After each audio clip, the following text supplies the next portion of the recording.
Hello friends, क्या हाल है आप लोग का। आप लोग आई होप सेशंस को एंजॉय कर रहे होंगे। और इसी कड़ी में आज हम लोग फिर से 50 क्वेश्चंस के साथ आज अवेलेबल हुए हैं। और अगर आप लोग को कोई भी डाउट हो, कोई भी क्वेश्चन हो, तो प्लीज़ कमेंट सेक्शन में कमेंट करना ना भूलें। आप लोग के लगातार ये डाउट्स आ रहे थे कि सर क्वेश्चंस को, क्वेरीज आ रहे थे कि क्वेश्चंस को और बढ़ाया जाए, तो आज से क्वेश्चंस भी हमने बढ़ा दिया है। और कुछ एक स्टूडेंट्स का ये कंसर्न था कि आंसर राइटिंग सेशंस लिया जाए, तो डेफिनेटली मैं आंसर राइटिंग सेशन लूंगा, आप निश्चिंत रहें। अभी प्रीलिम्स का थोड़ा टाइम है, अभी हम लोग इस पे फोकस करते हैं और इसके बाद मैं कई सारे और चीज़ों को लेकर आ रहा हूँ। जैसे कि मैंने आपको बताया था कि मैप को लेकर आ रहा हूँ, मैं मैप से रिलेटेड वर्ल्ड का मैप, बिहार ज्योग्राफी, ऐसे कई सारे सेशंस आप लोग के लिए मैं लेकर आ रहा हूँ। लेकिन उससे पहले करंट अफेयर्स के सेशन को स्टार्ट करते हैं आज का सेशन। और आप सभी लोग जुड़े रहें, पढ़ते रहें, लगातार रिवाइज करते रहें, क्योंकि इससे डेफिनेटली क्वेश्चंस आएंगे। तो बिहार करंट अफेयर्स का नेक्स्ट सेशन स्टार्ट कर रहे हैं और इसके बाद हम लोग national current affair session start करने जाएंगे। ठीक है, शुरू करते हैं फर्स्ट क्वेश्चन को। तो फर्स्ट जो क्वेश्चन अपना कह रहा है, फर्स्ट क्वेश्चन कह रहा है किसके बारे में। बिहार सरकार ने बिहार में गौरैया, है ना, आपको पता होगा, मैंने गौरैया के बारे में एक बार और आपसे बताया था कि काफी ज्यादा इनका शिकार किया जा रहा है मांस उद्योग में। दैट्स वाई इनकी संख्या काफी क्या हो गई, कम हो गई है। तो गौरैया के बारे में वास्तविक समय की जानकारी एकत्र करने के लिए, वास्तविक समय की जानकारी एकत्र करने का मतलब क्या है कि अभी इनकी कितनी संख्या है, वास्तविक इनकी संख्या कितनी है, इसकी जानकारी एकत्र करने के लिए निम्नलिखित में से कौन सा एप्लीकेशन लॉन्च किया गया है। तो जो एप्लीकेशन लॉन्च किया गया है उसका नाम है द गौरैया बिहार, गौरैया बिहार, बिहार के अंदर गौरैया। ठीक है, एप्लीकेशन का नाम याद रखेंगे सभी लोग, गौरैया बिहार। अब इसके बारे में मैं दो तीन बातें बता देता हूं कि ये विश्व गौरैया दिवस के अवसर पर लॉन्च किया गया था, पहला पॉइंट। ठीक है, और लोग, जो भी लोग देखेंगे गौरैया को, वो क्या कर सकते हैं, उनका फोटो लेकर उसकी जियो टैगिंग करके, जियो टैगिंग का मतलब सिंपली क्या होता है कि फोटो के साथ उसका ज्योग्राफिकल लोकेशन भेजना। तो उसकी जियो टैगिंग करके आप क्या कर सकते हैं, आप इस ऐप पर भेज सकते हैं, जिससे गौरैया की जो वास्तविक संख्या है, इस वास्तविक संख्या के बारे में लोगों को जानकारी प्राप्त हो सके। बेसिकली ये एक ऐसा मोटिव है, ये एक ऐसा इनिशिएटिव है, ये एक ऐसा एप्लीकेशन है जिससे गौरैया की वास्तविक स्थिति, उसकी वास्तविक संख्या, ठीक है, उसकी आबादी के बारे में हमें क्या मिलेगी, जानकारी मिलेगी। ठीक है, तो गौरैया की आबादी के बारे में, गौरैया की वास्तविक स्थिति के बारे में, वास्तविक स्थिति के बारे में, वास्तविक स्थिति के बारे में जानकारी प्राप्त होगी। ठीक है, ठीक है, याद रहेगा सभी को। नेक्स्ट क्वेश्चन की ओर आगे बढ़ते हैं। नेक्स्ट जो क्वेश्चन है कि भारत के किस राज्य को, किस राज्य को smart prepaid metering government Digitek awards 2025 के लिए स्वर्ण पुरस्कार से सम्मानित किया गया है। आपको मैं इसके बारे में कुछ बताना चाहूंगा कि बिहार को गोल्ड अवार्ड दिया गया है। ठीक है, यहाँ पर क्वेश्चन में भी कह रहा है गोल्ड अवार्ड, स्वर्ण पुरस्कार, इसका नाम है गोल्ड अवार्ड। तो गोल्ड अवार्ड बिहार को दिया गया है, और गोल्ड अवार्ड क्यों दिया गया है वो समझोगे। तो गोल्ड अवार्ड दो चीजों के लिए दिया गया है, पहला, दो चीजों के लिए दिया गया है। पहला जो ऐप है इसका नाम है बिहार कृषि ऐप, याद रखेंगे, बिहार कृषि ऐप, गोल्ड अवार्ड दिया गया है बिहार कृषि ऐप के लिए। और second, smart, smart prepaid, prepaid metering के लिए दिया गया है। ठीक है, स्मार्ट प्रीपेड मीटरिंग के लिए दिया गया है। अब समझो, बिहार कृषि ऐप, पहली बात तो गोल्ड अवार्ड दिया गया है। ठीक है, किसको, बिहार को दिया गया है, आंसर हो जाएगा इसका बिहार। किस चीज के लिए दिया गया है, बिहार कृषि ऐप के लिए और स्मार्ट प्रीपेड मीटरिंग के लिए दिया गया है। तो बिहार को क्यों दिया गया है, पहली बात तो समझते, बिहार का जो ये बिहार कृषि ऐप है, ये क्या होगा, ये बिहार कृषि ऐप को एग्रीकल्चर डिपार्टमेंट के द्वारा, कृषि विभाग के द्वारा इसको डेवलप किया गया है, बिहार कृषि ऐप को। और ये फार्मर्स को बताने के लिए है, किसानों को बताने के लिए, क्रॉप के बारे में, फसल के बारे में, क्रॉप इंश्योरेंस के बारे में, मतलब कृषि से संबंधित जानकारी देने के लिए है बिहार कृषि ऐप, पहली बात। और स्मार्ट प्रीपेड मीटरिंग क्या है सो समझो। देखो, पहले क्या था, स्मार्ट मीटर्स घर में कनेक्शन नहीं था, जिससे बिजली की चोरी काफी ज्यादा होती थी। और बिजली की चोरी जब होती थी, जो डिस्कॉम्स का जो हेल्थ होता था वो खराब हो जाता था, जो डिस्ट्रीब्यूशन कंपनीज है वो सही तरीके से वर्क नहीं कर पाती थी। एंड दैट्स वाई जो हमारे पास लाइन है, बिजली की उपलब्धता है, वो हमेशा नहीं रहती थी।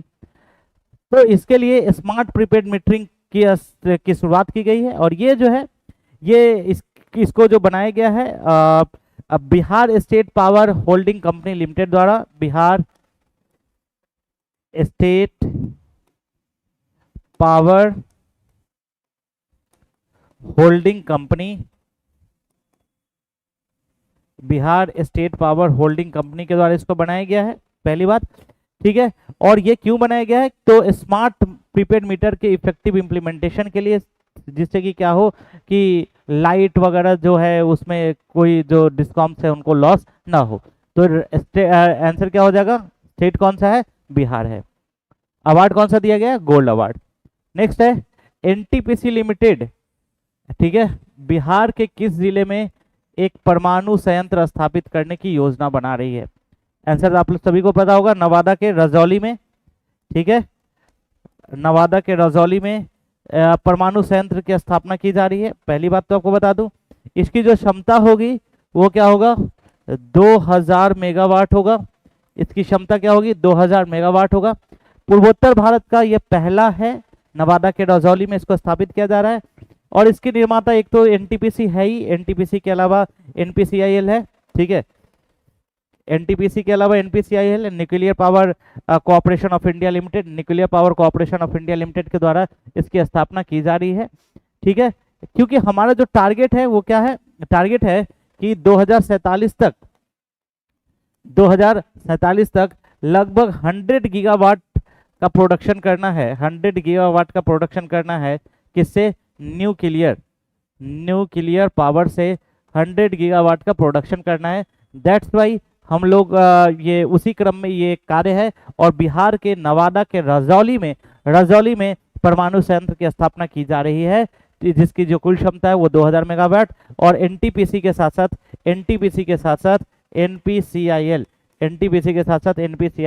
इसमें क्या कर रहा है? इसके इसके निर्माता में है।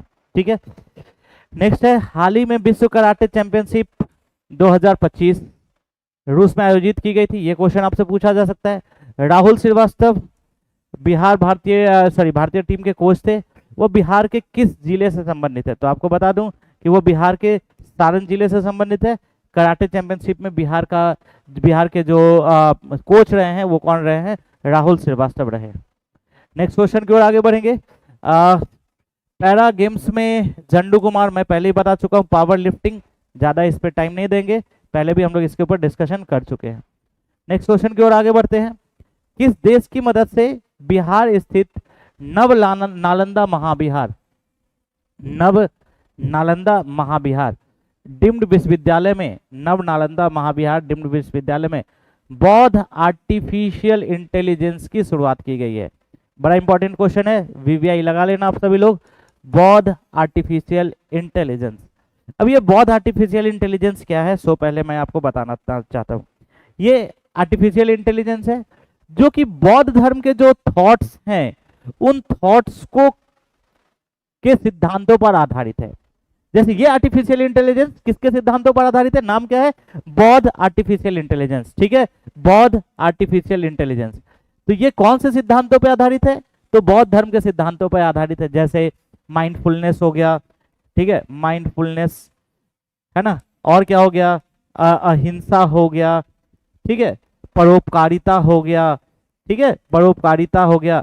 इन सभी सिद्धांतों पर आधारित है, ठीक है, बौद्ध आर्टिफिशियल इंटेलिजेंस। याद रहेगा सभी को। इसको कहाँ पे? नालंदा बिहार में स्थापित किया जा रहा है। और इसको किसके हेल्प से स्थापित किया जा रहा है? तो ये आपको पता होगा कि इसको मलेशिया के हेल्प से स्थापित किया जा रहा है। ठीक है, इसका मोटिव क्या होगा कि जो बौद्ध परंपराएं हैं उनको फिर से पुनः जीवित किया जाए, बौद्ध की शिक्षाओं को लोगों तक और ज्यादा पहुंचाया जाए, ठीक है, अहिंसा सत्य के मार्ग पर चला जाए और देश के अंदर जो बुराइयां हैं उन बुराइयों को क्या किया जाए? कम किया जाए। ठीक है, तो आंसर विल बी मलेशिया। ठीक है, नेक्स्ट क्वेश्चन की ओर आगे बढ़ते हैं। कोसी मेची लिंक प्रोजेक्ट कल बताया था, आंसर आप लोगों को बताना है। कोसी मेची लिंक परियोजना बहुत इंपॉर्टेंट है। निम्नलिखित में से कौन सा कथन सही है? तो मेची नदी महानंदा की सहायक नदी है, बिल्कुल सही है। मेची नदी किसकी सहायक नदी है? महानंदा की सहायक नदी। कल मैंने बताया था कोसी का जो पानी है उसको कहाँ पे डाइवर्ट करना है? मेची नदी में डाइवर्ट करना है। इस परियोजना का उद्देश्य बिहार में कोसी नदी को पश्चिम बंगाल में मेची नदी से जोड़ना है। तो नहीं, ये बिहार और पश्चिम बंगाल का नहीं, बिहार और नेपाल की परियोजना है, ठीक है। तो पश्चिम बंगाल रॉन्ग हो जाएगा। इस परियोजना का मुख्य उद्देश्य जल विद्युत उत्पादन, नहीं भाई, जल विद्युत उत्पादन नहीं। कल मैंने बताया था इसका जो मुख्य उद्देश्य है वो क्या है? सिंचाई है, ठीक है। नौका संचालन भी नहीं है, जल विद्युत ये जल विद्युत उत्पादन भी नहीं है। इसका मुख्य उद्देश्य क्या है? सिंचाई है। यह परियोजना जल शक्ति अभियान के अंतर्गत केंद्रीय जल आयोग द्वारा कार्यान्वित की जा रही है। तो इसके जल शक्ति ये केंद्रीय जल आयोग के द्वारा नहीं, इसे राष्ट्रीय जल विकास एजेंसी के द्वारा, राष्ट्रीय, याद रखेंगे सभी को, जितने भी इंटरलिंकिंग प्रोजेक्ट्स हैं, राष्ट्रीय जल विकास एजेंसी, राष्ट्रीय जल विकास एजेंसी के द्वारा क्रियान्वित किया जा रहा है, ठीक है। तो आंसर क्या हो जाएगा? करेक्ट क्या है? मेची नदी महानंदा की एक सहायक नदी है। नेक्स्ट क्वेश्चन की ओर आगे बढ़ेंगे। कैबिनेट ने बिहार में 4 लेन ग्रीनफील्ड और ब्राउनफील्ड, ग्रीनफील्ड और ब्राउनफील्ड क्या होता है आपको पता होगा, इन्वेस्टमेंट का तरीका है। पटना आरा सासाराम कॉरिडोर, पटना आरा सासाराम कॉरिडोर के निर्माण को मंजूरी दी है। निम्नलिखित विकल्पों में से कौन सा सही सुमेलित है? ठीक है, पहली बात तो समझो कि 4 लेन ग्रीनफील्ड और ब्राउनफील्ड प्रोजेक्ट कहां से कहां तक जा रहा है? ये पटना, आरा और सासाराम। पहला पॉइंट याद रखना है। और कौन सा सही सुमेलित है इसके बारे में बात करना है कि कौन इससे करेक्टेड है, कौन सा रोड्स पे ये जा रहा है। तो आपको बता दूं कि इसका जो आंसर हो जाएगा वो बी होगा, NH19A। और ये इसका टोटल लेंथ जो होगा वो क्या हो जाएगा? 119A, और इसका लेंथ 120 किलोमीटर का हो जाएगा। आपको बता दूं कि इस परियोजना को HAA मॉडल पर, PPP मॉडल का एक टाइप होता है, इस परियोजना को HAM हाइब्रिड एन्युटी मॉडल पे इसको एस्टेब्लिश किया जा रहा है। कौन से मॉडल पे? ये PPP मॉडल का एक टाइप है। बहुत सारे टाइप्स होते हैं हाइब्रिड PPP मॉडल का, जैसे EPC मॉडल होता है, ठीक है, BTO मॉडल होता है, built operate and transfer model होता है। तो उसी में एक मॉडल है HAM मॉडल पर, हाइब्रिड एन्युटी मॉडल जिसको कहते हैं, इस पे बनाया जा रहा है, इसके थ्रू बनाया जा रहा है। और इसमें टोटल जो कॉस्ट आ रहा है 3,712.40 करोड़ रुपए का इसमें टोटल कॉस्ट आ रहा है। तो आप लोग इसको ध्यान से रखेंगे, 3,712.40 करोड़ का कॉस्टिंग आ रहा है। और ये कहाँ पे होगा? NH119A, 120 किलोमीटर का टोटल लेंथ है। नेक्स्ट क्वेश्चन की ओर आगे बढ़ेंगे। बिहार के श्रम संसाधन विभाग ने बिहार में उच्च कुशल श्रमिकों के लिए न्यूनतम दैनिक मजदूरी, ये भी इंपॉर्टेंट क्वेश्चन है, आपको याद रखना है कि पहले तो एक बात याद ये रखना है कि कितने टाइप के मजदूर हैं और उनके लिए कितनी मजदूरी रखी गई, इसको समझेंगे। और ये सब काम करता कौन है? श्रम संसाधन विभाग करता है। तो पहली बात समझेंगे, पहला जो मजदूर है वो है अकुशल, नॉन स्किल्ड है, ठीक है, अकुशल। इनको पहले जो पैसा मेहनताना दिया जाता था वो 412 रुपये प्रतिदिन था, और ये 412 से बढ़कर इसको 424 रुपये किया गया है। अकुशल मजदूरों को 412 से बढ़ाकर कितना किया गया? 424 रुपये प्रतिदिन किया गया है। अर्धकुशल मजदूरों को, अर्धकुशल मजदूरों को, इनको पहले जो मिलता था ये मिलता था 428 रुपये, 428 रुपये, और इस 428 रुपये को बढ़ाकर 440 रुपये किया गया। इसको बढ़ाकर कितना कर दिया गया है? 440 रुपये। तीसरा, कुशल श्रमिकों को, कुशल श्रमिक, तो कुशल श्रमिकों को जो पहले मिलता था वो मिलता था 521 रुपये, और 521 से बढ़ाकर इसको 536 रुपये कर दिया गया है। और कुशल के बाद जो सबसे लास्ट है वो है उच्च कुशल, हाईली स्किल्ड जो लोग हैं, उच्च कुशल लोग, इनका जो मेहनताना है 636 रुपये से बढ़ाकर 654 रुपये कर दिया गया। 636 से बढ़ाकर कितना कर दिया गया? 654 रुपये कर दिया गया।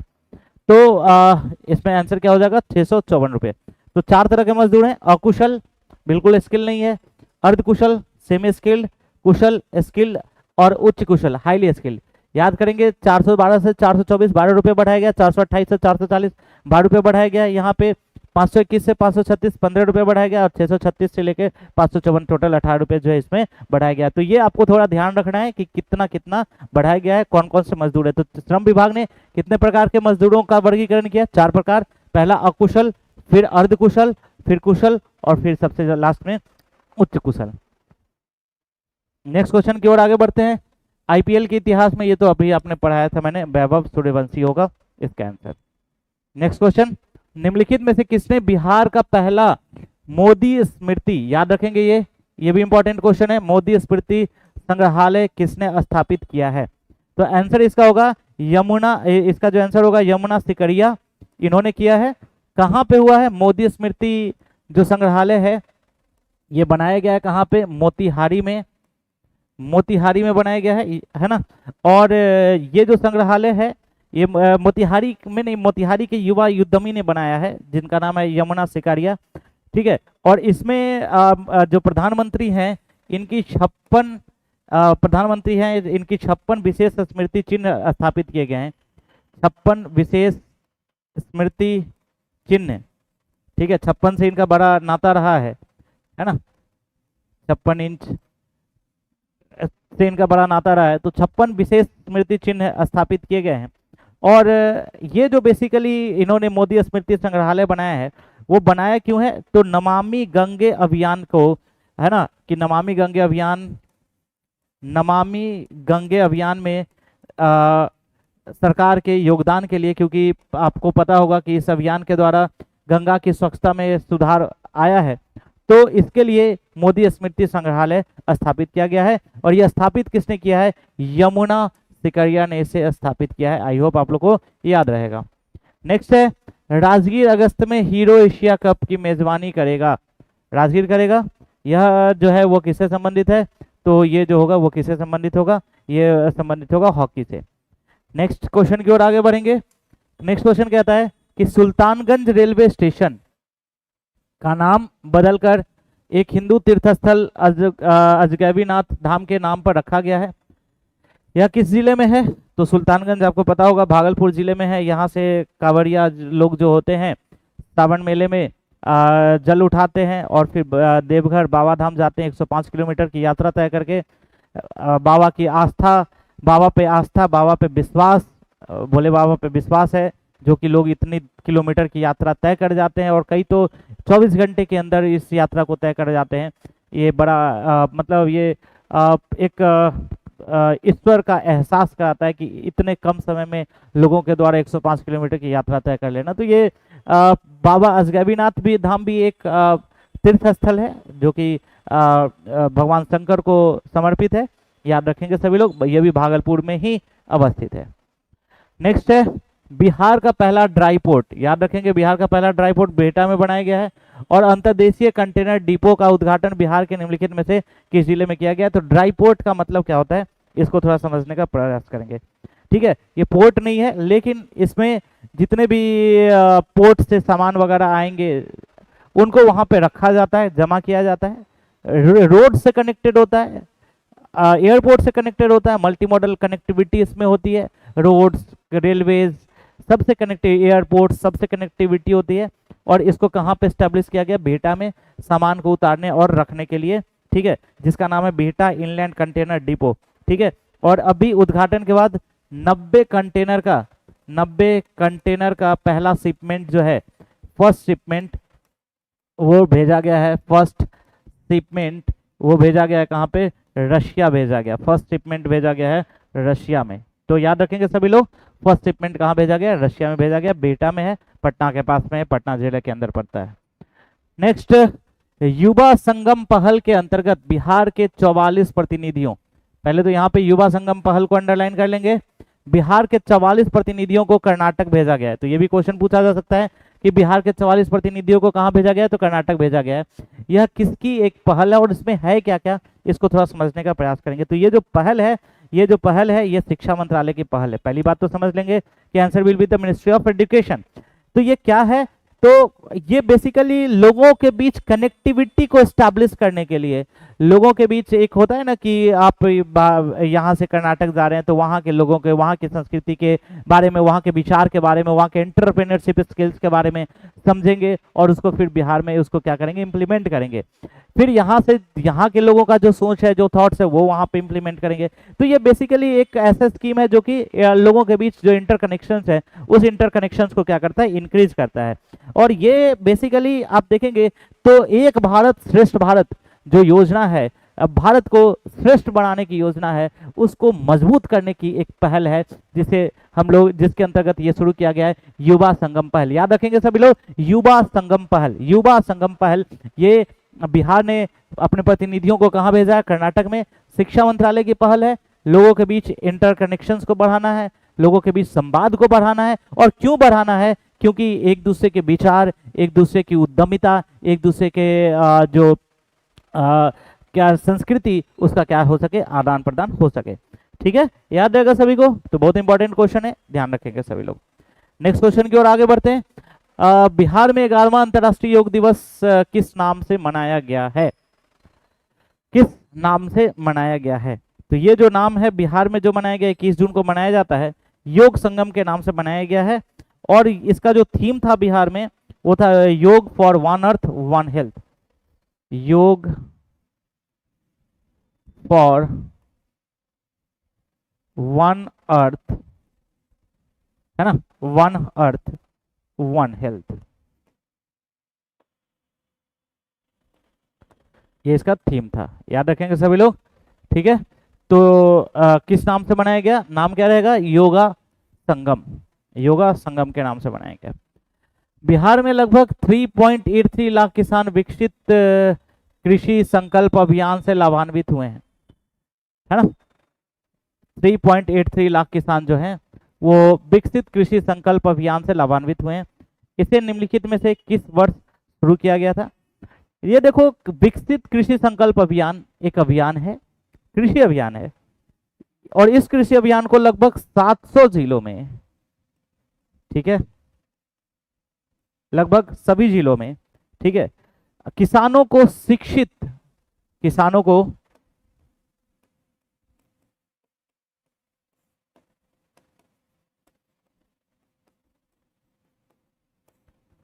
शिक्षित करने के उद्देश्य से इसकी शुरुआत की गई है। ठीक है, लगभग सभी जिलों में, ये थोड़ा रॉन्ग हो गया है ना, लगभग सभी जिलों में किसानों को शिक्षित करने के उद्देश्य से इसको क्या किया गया है, शुरू किया गया है। नाम क्या है, किसान विकसित कृषि संकल्प अभियान। और जब किसानों को शिक्षित किया जाएगा तो इसकी शुरुआत जो है वो कब की गई है, 2025 में इसकी शुरुआत की गई है। ध्यान रहेगा सभी को, है ना। नेक्स्ट है Ayushman Bharat digital mission.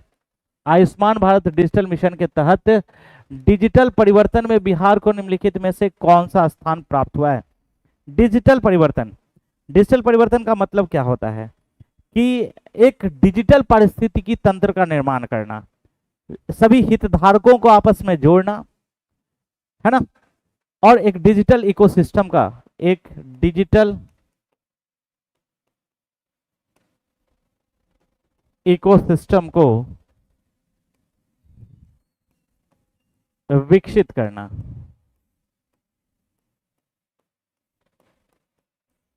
Digital ecosystem को विकसित करना, और बिहार को इसमें, बिहार ने इसमें काफी काम किया है ना। और एक स्वस्थ डिजिटल इकोसिस्टम को डेवलप करना है। और बिहार का जो स्थान रहा है, वो बिहार का स्थान कौन सा रहा है, प्रथम स्थान रहा है। याद रखेंगे सभी लोग, बिहार का स्थान कौन सा रहा है, प्रथम स्थान रहा है। मिशन का क्या नाम है, आयुष्मान भारत डिजिटल मिशन। बिहार सरकार ने हाल ही में ऑपरेशन सिंदूर में शहीद हुए, ऑपरेशन सिंदूर सभी को पता होगा, शहीद हुए बिहार के सशस्त्र बलों के परिवार के लिए कितनी वित्तीय सहायता की घोषणा की है? 50 लाख प्रत्येक के लिए। ये तो एक ऐसा सरकार ने घोषणा की है, ये बहुत अच्छा कदम है। लेकिन ये एक ऐसी चीज है जो कि देश के लिए, मातृभूमि के लिए जितने भी व्यक्ति हैं, जितने भी हमारे वीर सपूत हैं, वो उन्होंने अपने प्राण को न्यौछावर कर दिया। इसकी पूर्ति तो किसी भी चीज़ से नहीं की जा सकती। फिर भी सरकार की एक पहल है कि वहाँ जो लोग हैं, उनके जो परिवार हैं, उनको सपोर्ट किया जाए। ठीक है, नेक्स्ट, पटना में गंगा नदी पर आयोजित एरोबेटिक्स एयर शो। ठीक है, ये एयर शो हुआ था आपको ये दीघा का जो क्षेत्र है वहां पे पटना में। वायुसेना की निम्नलिखित में से किस टीम ने शानदार प्रदर्शन किया, हवाई प्रदर्शन किया? तो टीम का नाम था सूर्य किरण। टीम का क्या नाम था? सूर्य किरण। इन्होंने शानदार है जो हवाई शो किया था। 2 दिवसीय कार्यक्रम था और वीरता दिवस विजय जो कुंवर सिंह थे, बाबू कुंवर सिंह, आपने नाम सुना होगा, ठीक है, कुंवर सिंह, कुंवर सिंह उनके जन्म दिवस के अवसर पर विजय उत्सव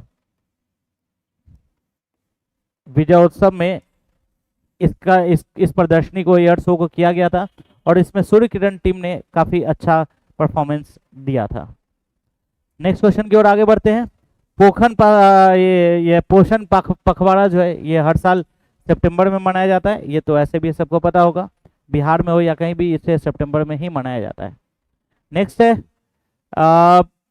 नालंदा डीम्ड विश्वविद्यालय द्वारा निम्नलिखित में से किस देश के सहयोग से बौद्ध आर्टिफिशियल इंटेलिजेंस, पढ़ाया था मैंने बौद्ध आर्टिफिशियल इंटेलिजेंस अभी थोड़ा देर पहले, देश कौन सा था? मलेशिया।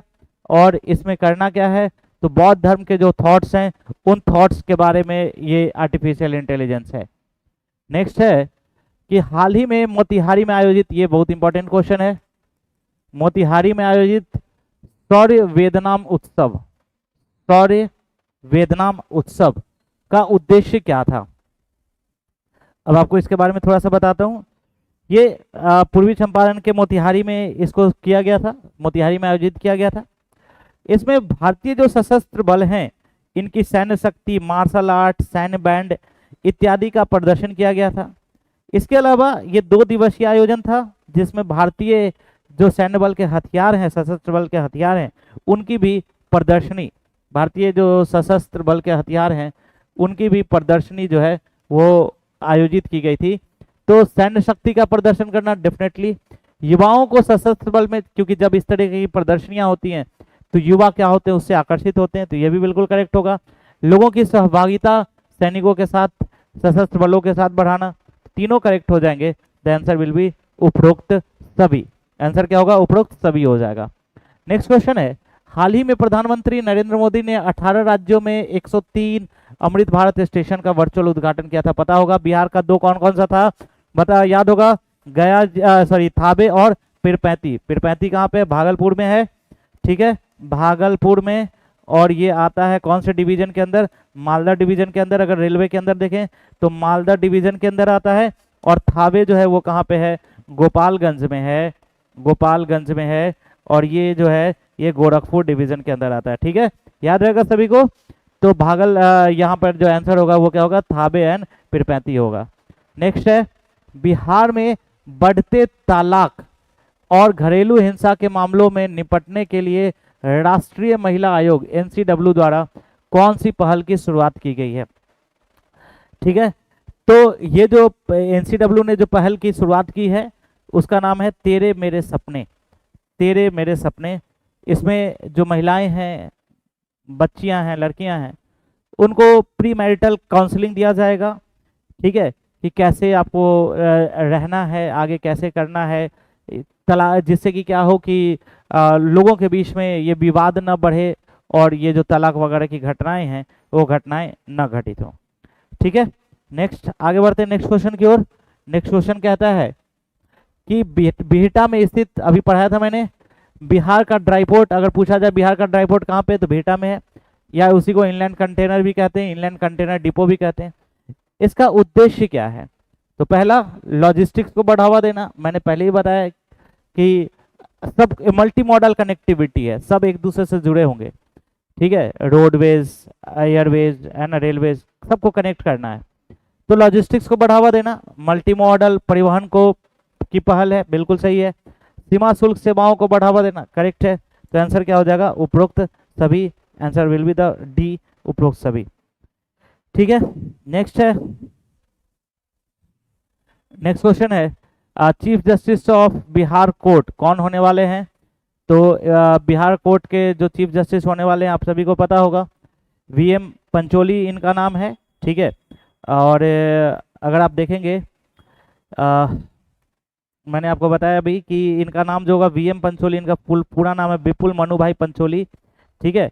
और ये गुजरात उच्च न्यायालय से हैं, तो इनका आंसर हो जाएगा वीएम पंचोली। नेक्स्ट क्वेश्चन की ओर आगे बढ़ेंगे।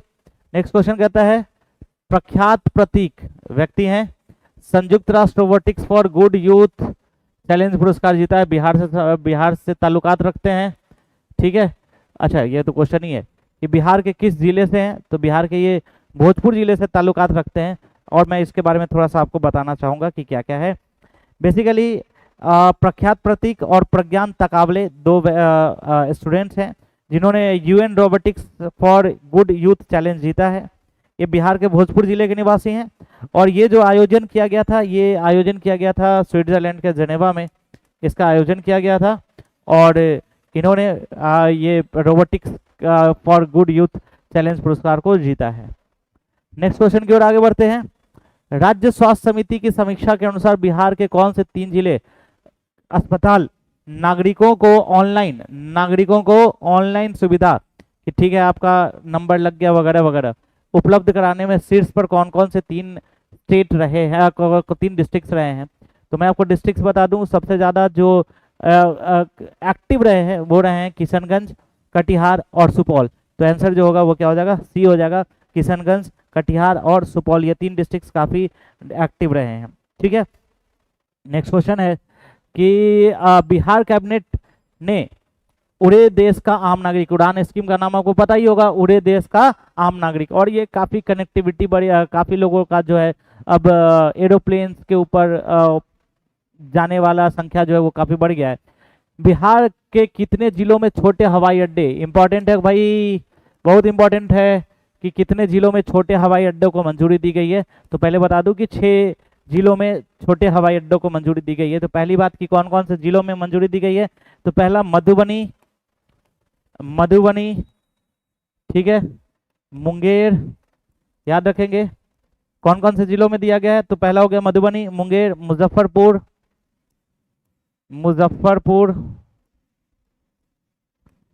3 हो गए, कौन कौन सा, मधुबनी, मुंगेर, मुजफ्फरपुर, सहरसा, ठीक है, बीरपुर, ये सुपौल डिस्ट्रिक्ट में आता है। और उसके बाद वाल्मीकि नगर, तो ये आपको पता होगा ये पश्चिमी चंपारण डिस्ट्रिक्ट में है। तो 6 छोटे हवाई अड्डों की मंजूरी दी गई है 6 डिस्ट्रिक्ट्स में।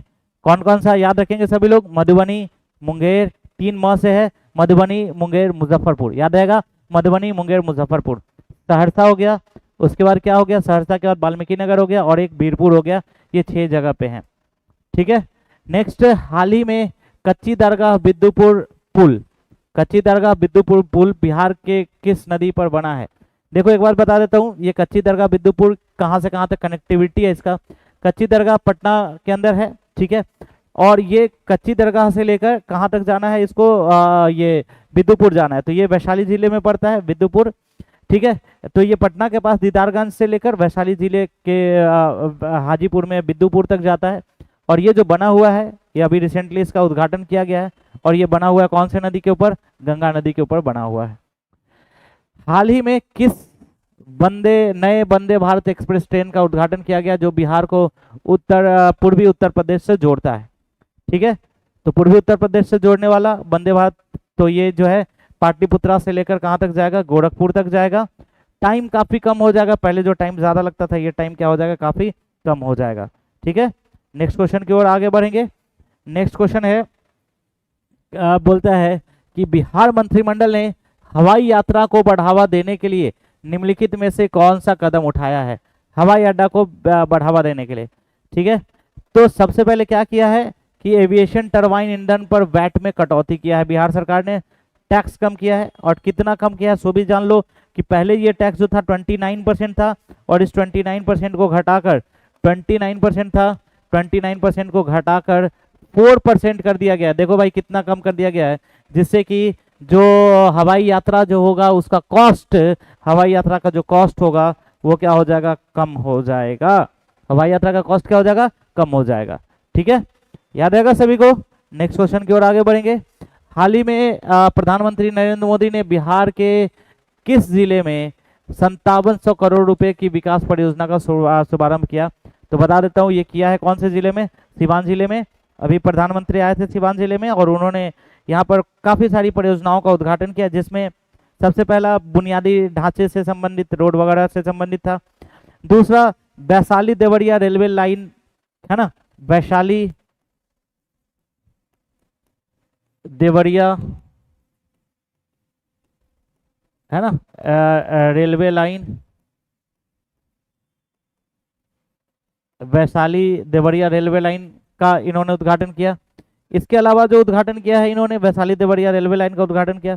इसके अलावा पाटलिपुत्र गोरखपुर वंदे भारत एक्सप्रेस, पाटलिपुत्र गोरखपुर अभी हमने डिस्कस भी किया था इससे पहले वाले क्वेश्चन में, वंदे भारत, टाइम काफी कम हो जाएगा, ठीक है। पाटलिपुत्र गोरखपुर वंदे भारत एक्सप्रेस।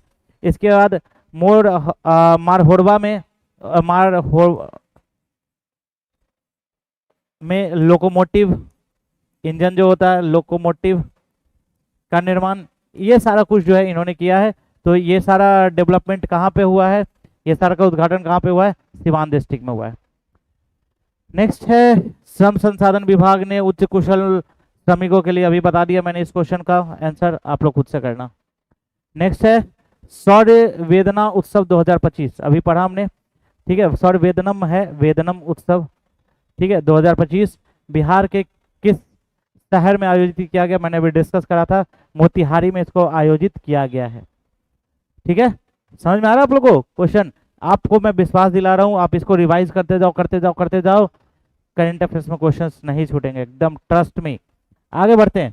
नेक्स्ट है बिहार विधान परिषद के किस सदस्य को आईसीयू गोल्डन एप्पल अवार्ड, ठीक है, गोल्डन एप्पल अवार्ड 2025 के लिए चुना गया है? तो आंसर है इसका राज्यवर्धन सिंह आजाद। अब इनके बारे में मैं थोड़ा सा आपको बता देता हूँ, ठीक है, कि यह जो पुरस्कार है ये दिया क्यों जाता है। तो ये पुरस्कार दिया जाता है अंतर्राष्ट्रीय नेत्र विज्ञान परिषद के द्वारा, ठीक है, दिया जाता है किसके द्वारा, अंतर्राष्ट्रीय नेत्र विज्ञान परिषद द्वारा। क्यों दिया जाता है? तो नेत्र शिक्षा के क्षेत्र में, नेत्र उपचार के क्षेत्र में योगदान देने के लिए, नेत्र शिक्षा और नेत्र उपचार के क्षेत्र में योगदान देने के लिए, नेत्र शिक्षा और नेत्र उपचार के क्षेत्र में योगदान देने के लिए किया जाता है, ठीक है। और ये किसके द्वारा दिया जाता है? तो अंतर्राष्ट्रीय नेत्र विज्ञान परिषद, अंतर्राष्ट्रीय याद रखेंगे सभी लोग, नेत्र विज्ञान परिषद, अंतर्राष्ट्रीय नेत्र विज्ञान परिषद के द्वारा दिया जाता है। नाम है इनका राज्यवर्धन आजाद। नेक्स्ट क्वेश्चन की ओर आगे बढ़ते हैं, समझ में आ रहा होगा आप लोग को।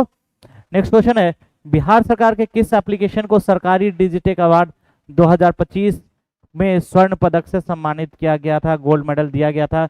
अभी मैंने पढ़ाया है कौन सा, अभी जस्ट थोड़ा देर पहले मैंने पढ़ा है इस क्वेश्चन को, जिसका क्या नाम है, बिहारी कृषि, जो कि एग्रीकल्चर के क्षेत्र में है ना, एग्रीकल्चर के क्षेत्र में किसानों के सशक्तिकरण के लिए ये चलाया गया था। मैंने शुरुआत में ये क्वेश्चन बताया है। ये इंपॉर्टेंट क्वेश्चन है कि किस शहर में कैंसर हॉस्पिटल के लिए बजट पारित किया गया है। तो ये शहर का नाम है बेगूसराय।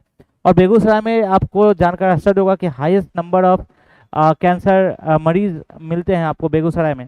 इसी के लिए इसका शुरुआत किया है, इसको बेगूसराय में कैंसर हॉस्पिटल का उद्घाटन किया गया, मतलब की बात रखी गई, इसकी नींव रखी गई है। और कैंसर की बीमारी को रोकने के लिए, उसके प्रसार को रोकने के लिए Bihar cancer society, Bihar cancer society की स्थापना, बिहार कैंसर सोसाइटी की स्थापना की गई है। Answer will be Begusarai.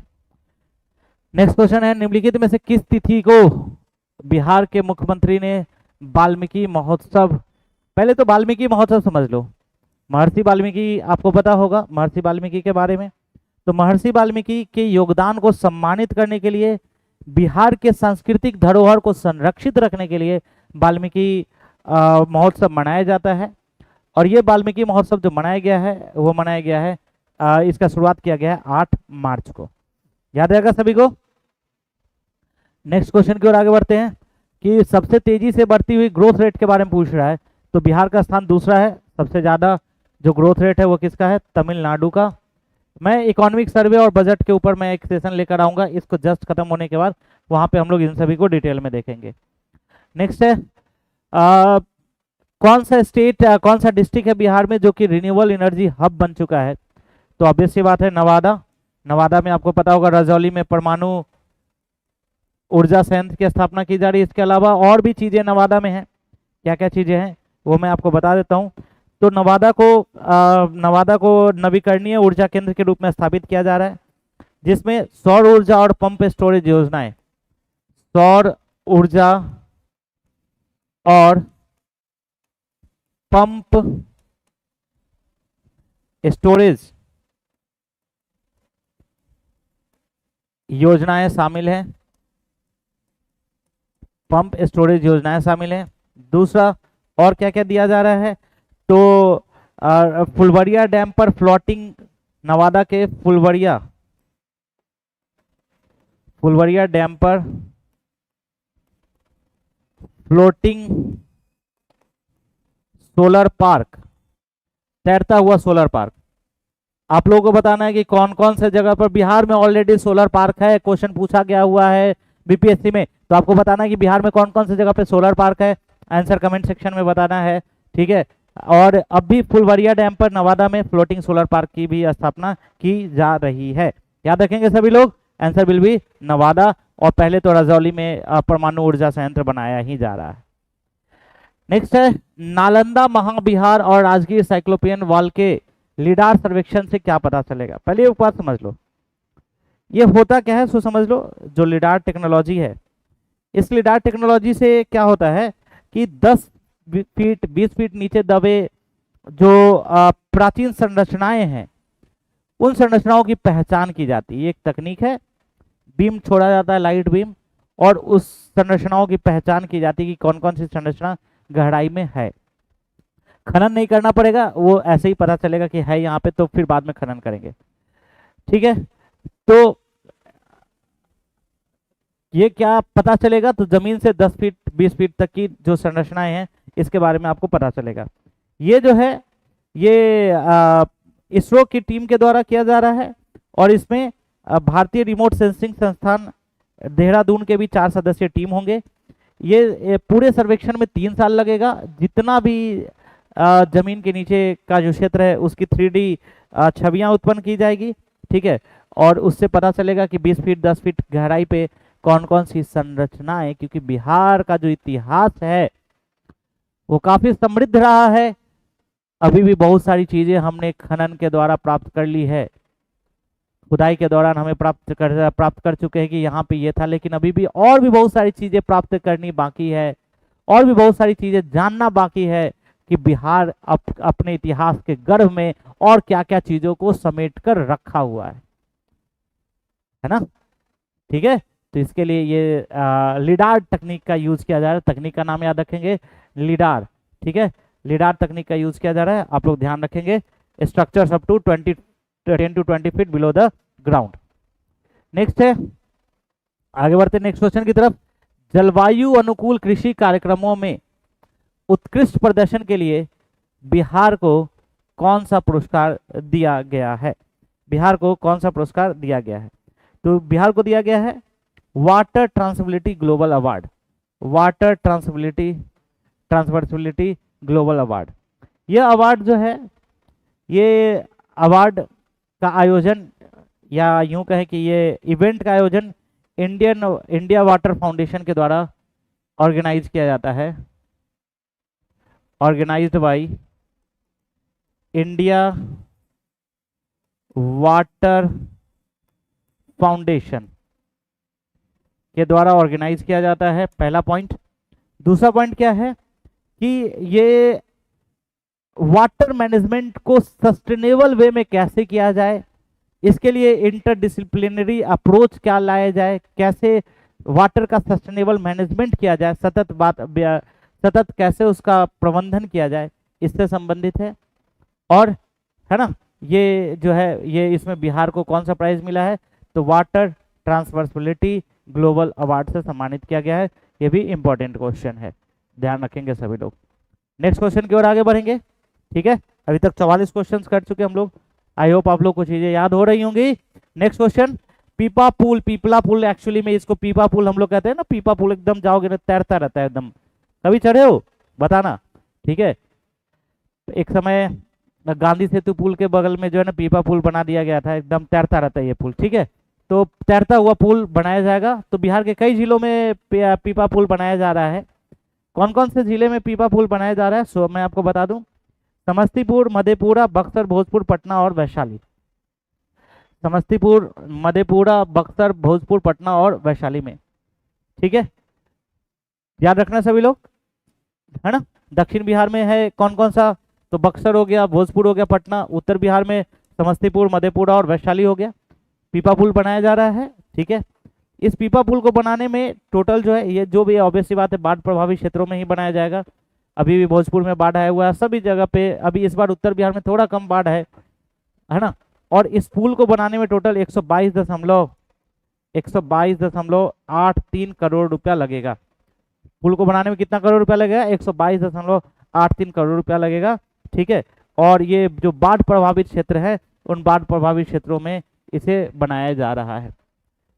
आर्थिक सर्वेक्षण का क्वेश्चन है, फिर से देखेंगे कि आर्थिक सर्वेक्षण के अनुसार कथन पर विचार करना है और गलत कथन का चयन करना है।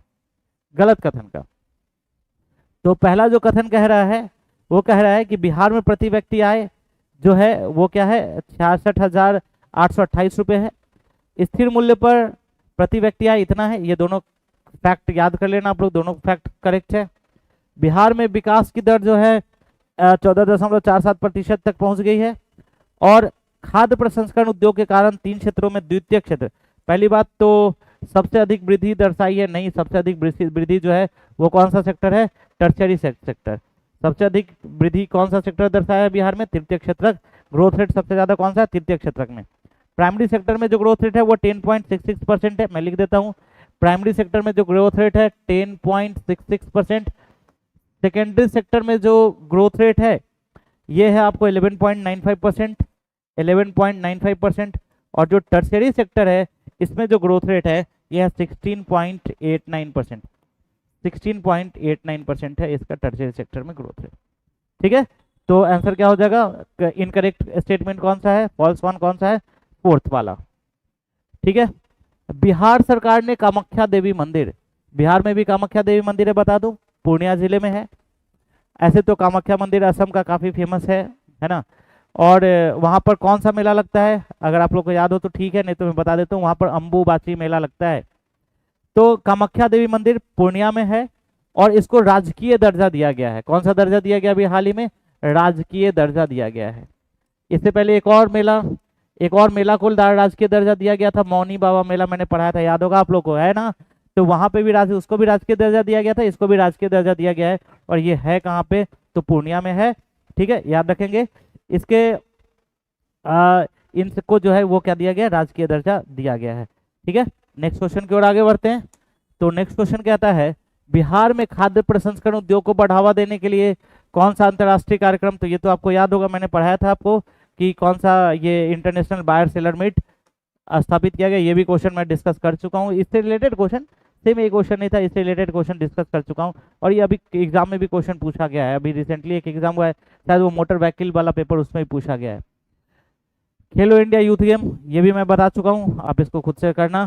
नेक्स्ट क्वेश्चन है, पैसेंजर टर्मिनल, बिहार का पहला यात्री टर्मिनल किस नीति के तहत बनाया जा रहा है। तो देखो पैसेंजर टर्मिनल जो है इसके बारे में बता दूं कि ये जो पैसेंजर टर्मिनल है ये बनाया जा रहा है गति शक्ति परियोजना के तहत। और ये जो पैसेंजर टर्मिनल है ये पटना का हार्डिंग पार्क के आसपास बनाया जा रहा है, हार्डिंग पार्क के आसपास। और ये आपको गति शक्ति परिवहन नीति के तहत बनाया जा रहा है, ट्रांसपोर्ट पॉलिसी के तहत, कि जल्दी से जल्दी सभी को कनेक्ट करना है और जल्दी से जल्दी जो है परियोजनाएं वो क्या हो, पूरी हो। तो आज हमने 50 क्वेश्चंस का सेशन किया। आई होप आप लोग को चीज़ें समझ में आ रही होंगी, आप लोग इसको समझ पा रहे होंगे, कर पा रहे होंगे। और करंट अफेयर्स के लिए मैंने आपको बोला था कि आपको आज के बाद टेंशन नहीं लेना है। ये पूरी आपकी जिम्मेवारी जो है, करंट अफेयर्स की जिम्मेवारी वो अब मेरी है। मैं हमेशा डेली बेसिस पे आपके लिए करंट अफेयर्स के सेशन लाता रहूँगा, और अभी मैं रेगुलर लेकर आ भी रहा हूँ। आप इसको पढ़ते जाइए, बनाते जाइए, और इस बार जो है किला को फतह करना है। 71st बीपीएससी में पूरा अंतिम रूप से चयनित होना है, और आपकी फैमिली, आपका परिवार, समाज आपके सफल होने की राह देख रहा है। तो उस चीज़ को पूरा करना है और सफल होना है। All the very best to all the aspirants. आप लोग पढ़ते रहिए, मुस्कुराते रहिए, और मन में जो भी डाउट हो आप मेरे से पूछते रहिए, ठीक है। आपके सर यहाँ पे अवेलेबल है, आपको जब भी कोई भी डाउट हो आप पूछिए, कमेंट सेक्शन में कमेंट कीजिए, मैं सभी प्रश्नों का उत्तर दूंगा। मिलते हैं नेक्स्ट वीडियो में। Till then, thank you, tata, bye bye.